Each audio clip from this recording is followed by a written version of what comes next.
Today I have the pleasure of introducing Ms. Lezley McSpadden. Lezley McSpadden is the mother of Michael Brown, the Missouri teenager who was slain by Ferguson police officer Darren Wilson following an altercation at a convenience store in the suburban St. Louis City in August 2014. In the wake of the slaying, local and nationwide protests, demonstrations, and uprisings occurred, sparking the expansion of the Black Lives Matter movement.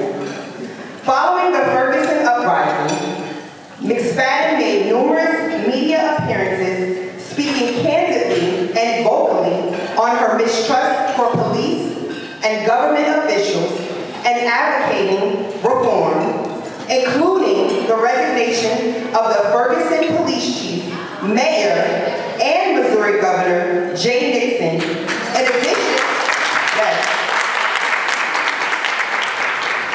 In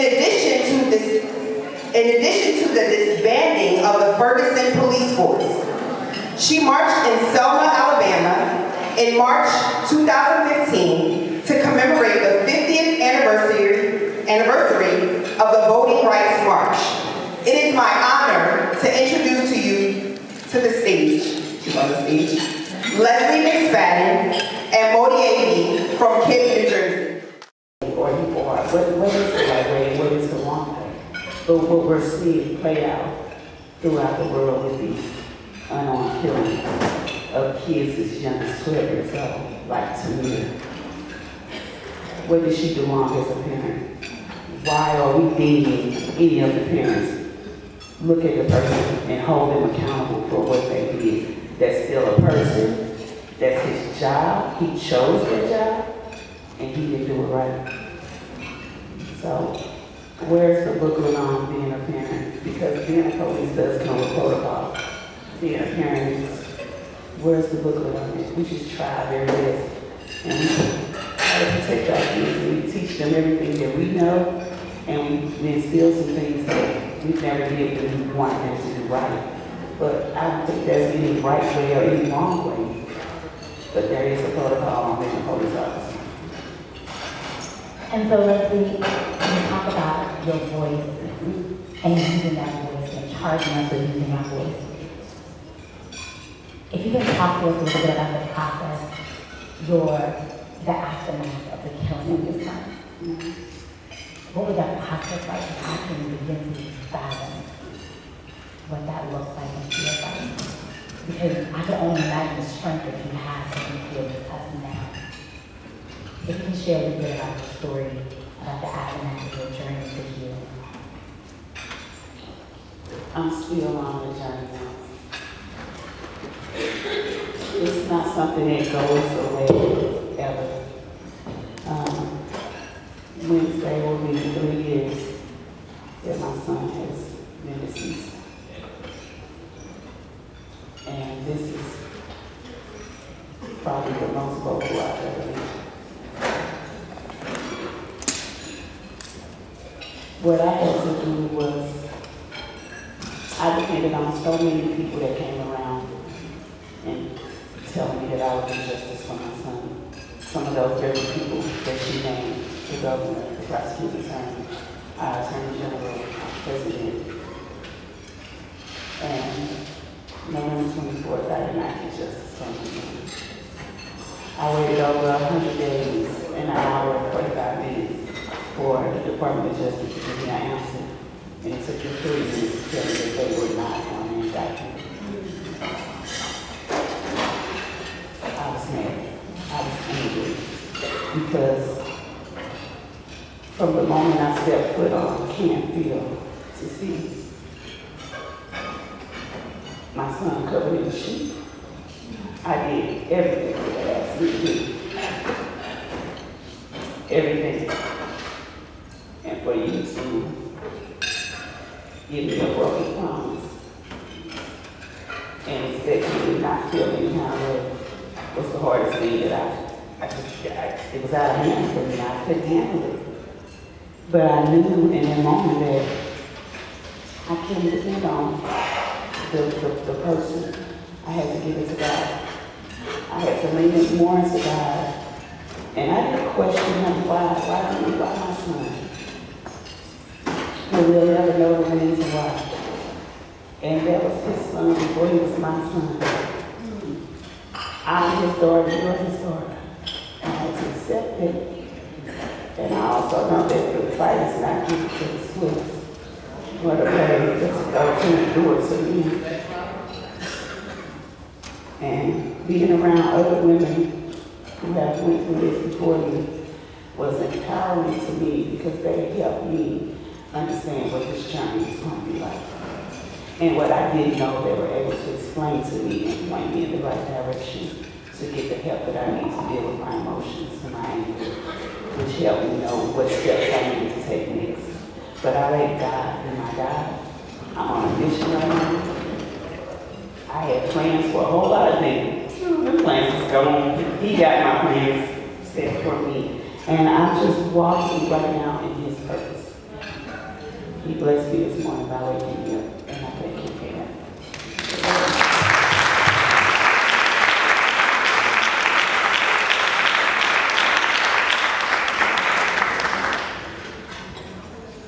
There's a saying that says, to whom much is given, much is required.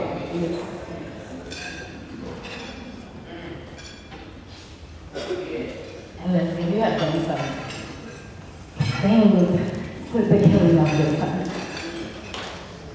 And again, I look at you with admiration of how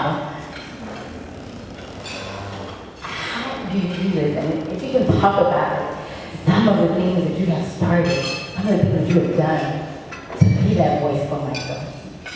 Like I know you have the garden, you have the foundation.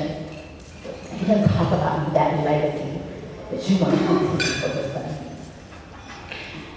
The foundation came about because I couldn't believe I wanted to do something and continue his legacy. So I started a foundation, and the first thing I wanted to do was reach out to other mothers who felt the same pain as I. But with that, we needed mental health help because this does play on your mind and it sits in your heart and it can hurt your soul. And I knew that I needed to be a little more stable to continue being the mother that I was at the moment to my other 3 children, continue being a daughter, a wife, a sister, and a friend. But it took me at least a year to convince myself and to let other mothers convince me to go get the extra help that I needed from my therapist. And after receiving that help, I wanted to share it with other mothers.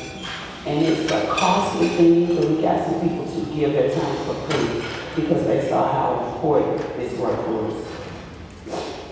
The other part was starting the growing and learning garden for Michael.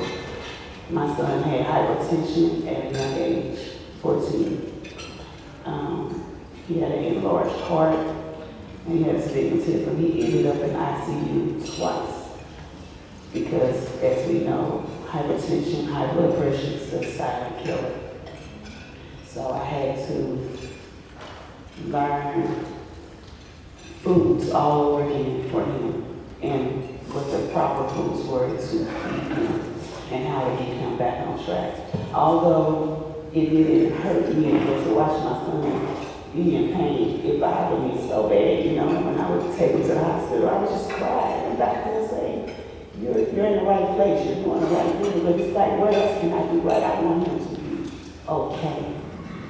So, as of now, I want other kids to be okay as well. So we started this garden, fresh vegetables, fruits, some fun flowers and things, but we have a lot of kids involved. But the awesome part about this garden, that my partners are St. Louis County Police, and they come from the St. Louis County Police Department in St. Louis.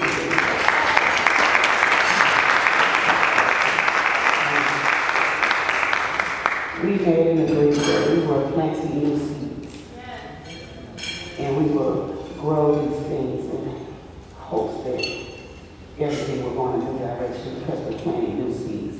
It's like a rebirth, a new birth. And I have him as a partner and he'll be out there with me every day digging in the dirt. Because we're all just regular people. It's significant and it means so much to both of us, you know. And we hope that we're being an example to the rest of the police departments and the rest of the parents who feel this void about this breach that has been, you know, torn apart between the communities and the police. And so you started the writing, you started the foundation. Can you tell us about that process of you speaking at the UN? Because when you talk about using your voice, that is a different level. That's a different level of platform. Can you talk about that experience and what that felt like to you? I'm being honest. That was very very close to the beginning when I went to UN. I had never been on an airplane before my son was killed. And I was on this airplane and I flew across the ocean.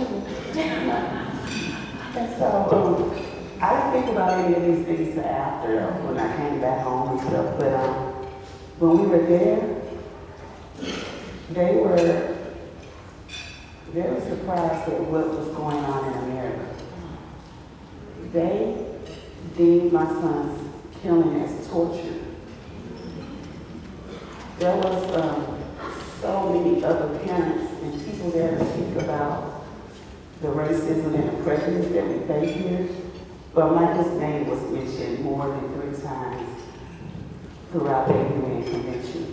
And it was another form of hope for me, another form, but I had to remember where I was and what I had to come back to. And what I came back to was no indictment, no charges. Although they believe it's torture. So it was just another way of letting someone who has no idea of what goes on, what is really going on. And that was the message that we just wanted to deliver. We wanted them to know what really happened in person that day. And so, if you can share a little bit, you have learned a lot from your journey. Even though your journey is short, but you have learned tremendous leadership lessons.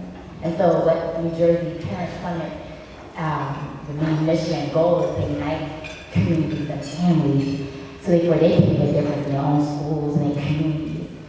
What advice would you give our parents, our families to ignite that change in our own communities? Well, it's, you know, like we were speaking earlier about being involved with the politics of it. You know, sometimes being a police is being political. And sometimes being a parent, you have to get political. You have to get involved. You have to let them know that you're paying attention, that you're listening.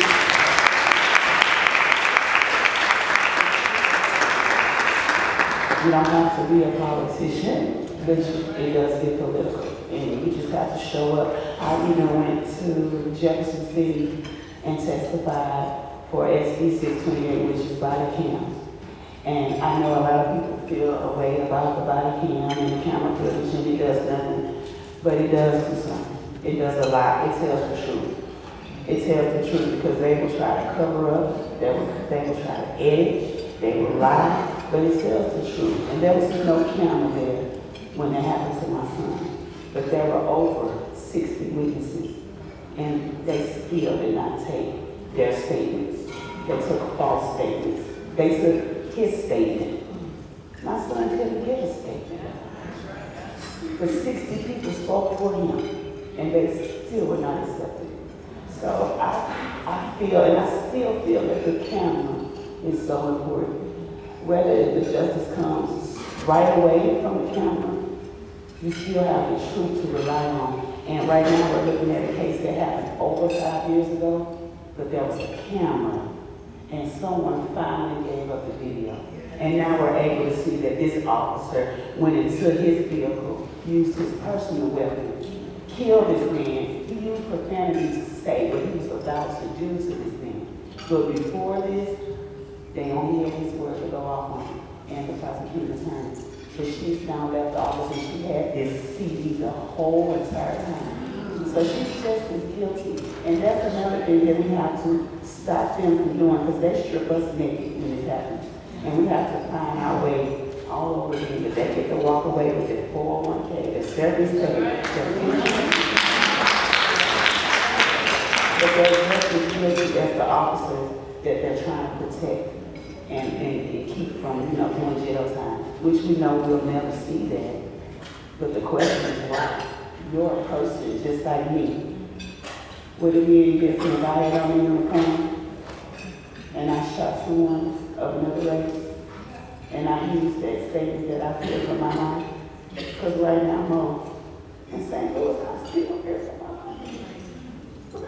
I'm going at them and I'm not going to stop. But I can't show them that.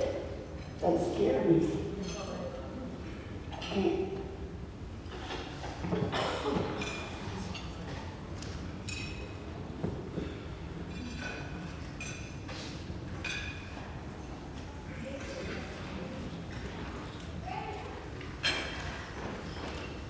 So, and I know we spoke about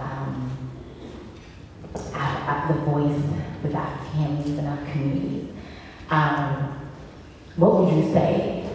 Because our own very schools that our kids go to are filled with our own microaggressions, where society and research shows when we look at Black boys and we look at Black men, they are disproportionately looked at larger or more aggressive or more muscular. And in turn, we understand what that means when they met with police enforcement. And so, what would you say to schools, institutions who are educating our kids? What message would you give to us to empower our kids getting ready to get into the world? I have a nephew, and he told me something. He said, "TT, when I see a police, I run." He said, "I run." Now,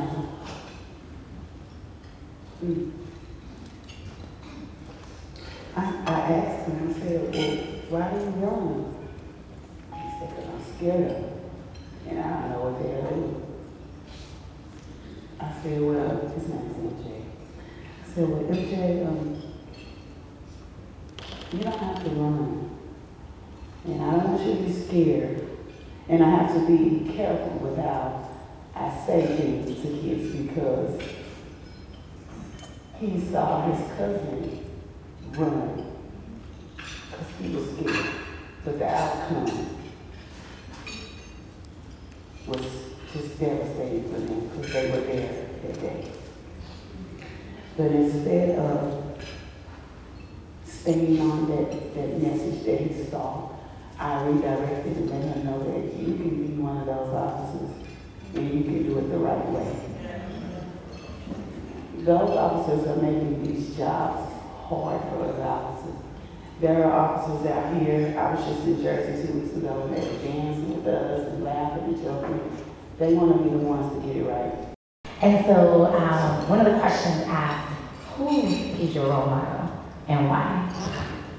What's my role model would have to be my mother. Why? Because she raised me. She's been in my life my entire life. She was the one to, my mother was the one to fill me up all the time when I felt low. You don't see or hear her a lot because she's pretty much behind the scenes, but anytime I felt self-conscious about anything, she was there. And she always has given me support. I'm her oldest daughter. And I love my mom. She's still alive, and she's still kicking, still drink a beer with me.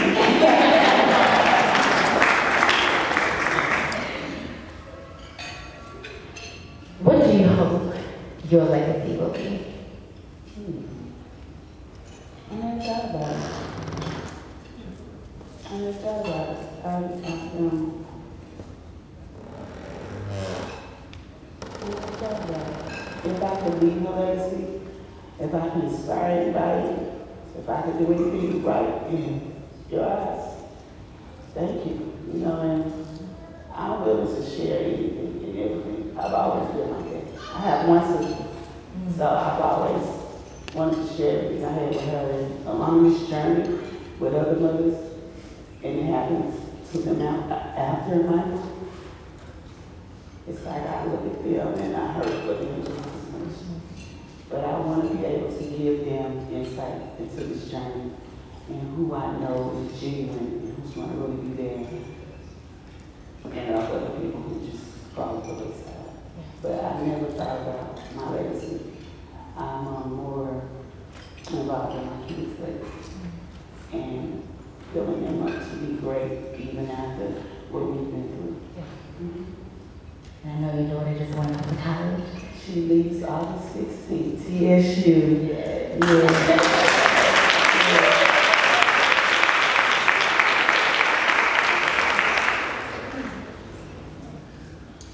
What motivates you to keep fighting against injustice when it feels as though nothing will ever change?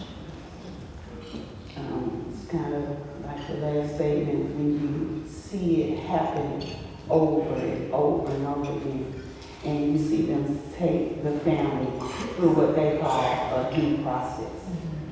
But it's never a due process, it's their process. And it's just a repeat, and I mean, I'll be ready to just break my TV, you know, because I'm like, why are they doing this again? Who's going to stop them from just putting on this play and using these people as props for these interviews, and you know that you're not going to get them justice. You know there's not going to be an indictment, you're never going to charge that person. That's what infuriates me and makes me keep going. And each time I feel that I'm elevating higher and higher because I know who I need to be talking to about what at this point I do. Yes. What is your greatest strength as a community leader?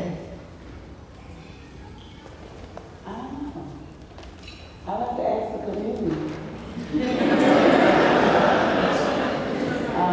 Every year for my 10th anniversary, we most definitely give back to the community because so many people were out there supporting us and marching for my son and protesting. And right now today, the store is still open and they do a lot of illegal activities, but a lot of us people are still out there videotaping them and keeping the moment going and keeping the conversation going. And I think sometimes I have to just show them my appreciation for the work that they do because it's so much to do, we all have a part to do. But I think that they pretty much just appreciate us for letting them do their part and whatever part they choose to do because like I said, it's so much and I can't do it all. So I love the fact that they're working with us to get some form of justice. It may not be an indictment. You may never be charged, but just being able to congregate and march and protest and knowing that they can't bother you, that does something for some people. Because some people didn't even know that they can do that. They, tear gas and locked up, but now we know that if it's a peaceful protest, you can protest. So we're learning, but I also ask them to plan, pause, and just have a perspective, have a strategic agenda that you're going to go by and try to make things better, not worse, but better for everybody that you bring into the situation to bring change. Yeah.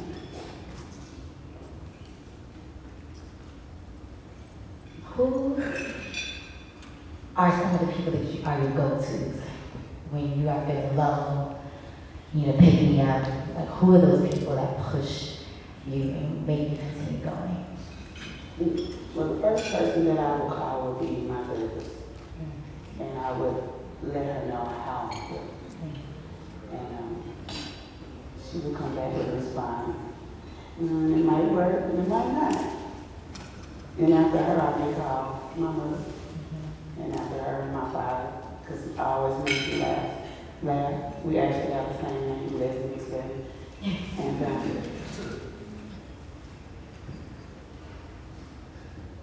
And that, I can't get it from them. I have to go to the people I know understand the best. And that would be some of the mothers, like Sabrina, Samaria, Miss Bell, Miss Carr, Miss Wanda Johnson, any of the mothers I've met on this journey. Because when we get together, we understand what a smile is, and what a laugh is, and that it's okay for those things to be present.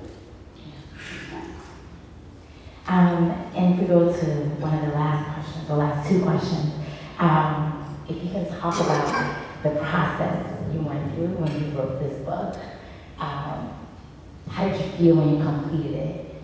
Just tell us a little bit what that felt like, that process. It was trying because I had to go back and relive some of my hurtful moments in life. I also had to speak about people who were in my life that are no longer in my life, but they're still living or they're deceased. And to go through all the pictures and memories of the activities. It was hard. But so much was going on locally that some people may not know. And I was just being attacked left and right. And I had to find a way to also defend myself while being my son's voice. And getting on the airways was not the thing to do because it would just distract them. And they were already throwing enough distractions up in there. I wanted them to focus on being and be attention. So I wrote the book. And I wanted people to also know the book about Michael's 18 wonderful years with his family, how it was, and how me as a mother and a woman persevered through a lot of other things in my life and continue being a great mother to him. I never let my kids see my weaknesses. But when I lost him, I was just down and out. And I just wanted to take you through my life before all this thing, to show you and hopefully get an understanding of the one that I am and how I became strong.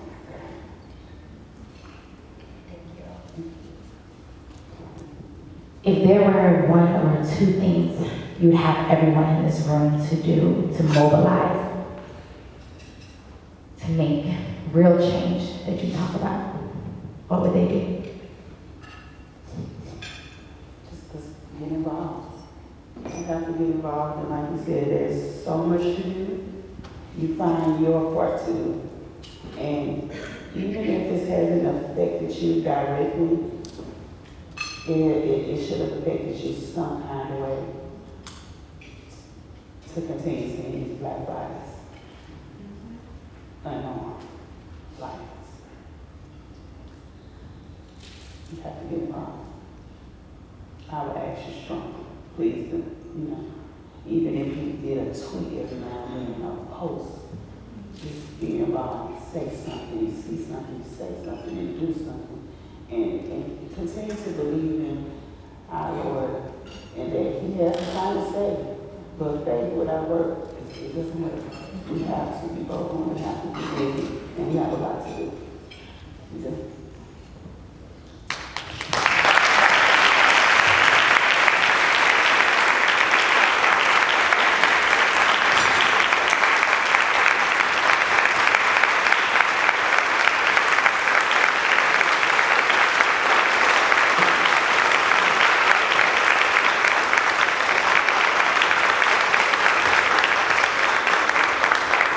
Before we turn it over to Chanel, I personally want to let you know how grateful to be able to sit, capture the strength that you bring and the words that you shared with us today.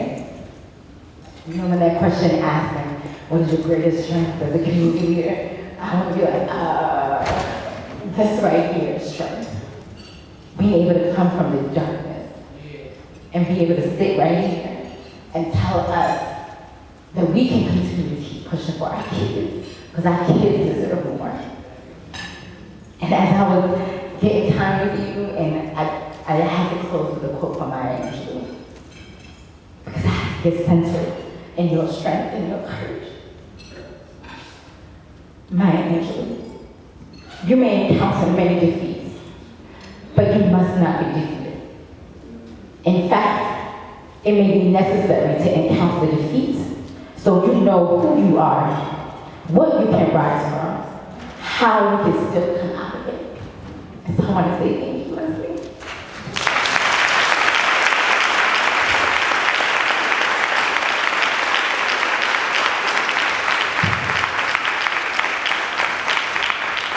One more round of applause, please.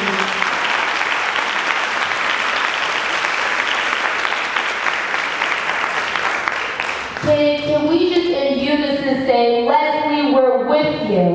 Lezley, we're with you. Michael, we're with you. Michael, we're with you. Lezley, thank you so much for coming and gracing the stage. We appreciate you. We are excited to have you here. And we're excited to have you later on at our gala. We are just going to take a 1 minute break, and then after 1 minute, and then after that, we're going to transition into what I hope will be a very impactful and powerful group exercise. Lezley, we would love it if you could stay and join us. It's our privilege walk. And we'll be forming a large circle in here, so just be prepared. Oh, and I'm sorry, before we close out, our councilwoman just wanted to have a few words to say to Lezley, and then after that, we're going to clear out. We'll be right in this room for the privilege walk that will start 1 minute after Gail speaks.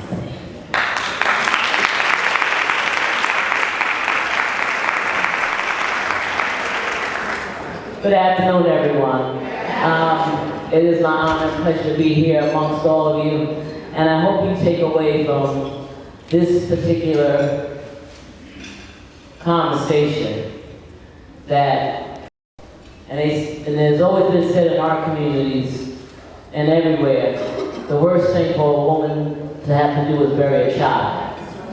And to be able to push through her pain, and to be able to push through that adversity, and to walk in fearlessly, time and time again, and speak truth to power.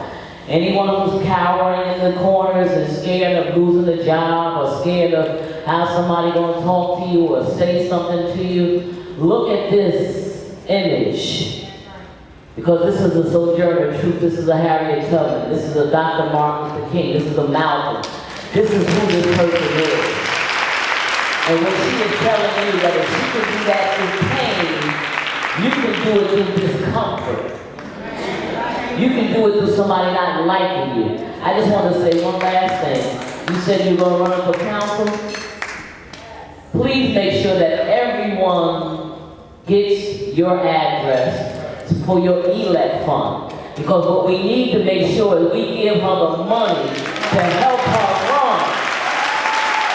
But it is hard for people to raise money, and especially, you know, people in Missouri ain't gonna want to give it to her, so we gonna sure as hell send it to you from New Jersey.